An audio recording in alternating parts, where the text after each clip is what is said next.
طب انا امتى بيحصل لي اصابه الهامسترنج سترين او اصابه العضله الخلفيه؟ بص يا سيدي، اكتر وضعين بيحصل فيهم اصابه: الجري، السبرنتنج، لو انت بتجري بسرعه عاليه مع تغيير اتجاهات بصوره متكرره زي كل الالعاب التنافسيه مثلا كره القدم. والحاجه الثانيه الاوفر ستريتشنج او الاوفر لينسنج، او ان انت بتعمل اطاله بشكل كبير جدا او بشكل مفاجئ لعضله خلفيه، زي ما بنشوف مثلا في الحاجات اللي فيها القفز او فيها الكيكنج او الركل، او حتى لو انت بتعمل تاكلينج او سايد تاكل مثلا في كره القدم. هل في اختلاف ما بين الاصابتين؟ وركز معايا. النوع الاول من الاصابه اللي هو المرتبط بالجري بيكون ناتج عن حاجه اسمها الدي اكسلريشن او عمليه الابطاء.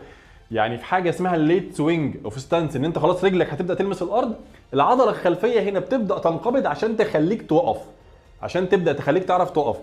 الحركه بتاعت الدي اكسلريشن دي على مفصل الركبه على مفصل الفخذ بينتج عنها الاصابه. الاصابه بتكون فين؟ بنسبه كبيره بتكون في البايسبس فيمورس لونج هيد، في العضله الفخذيه ذات الراسين، في الراس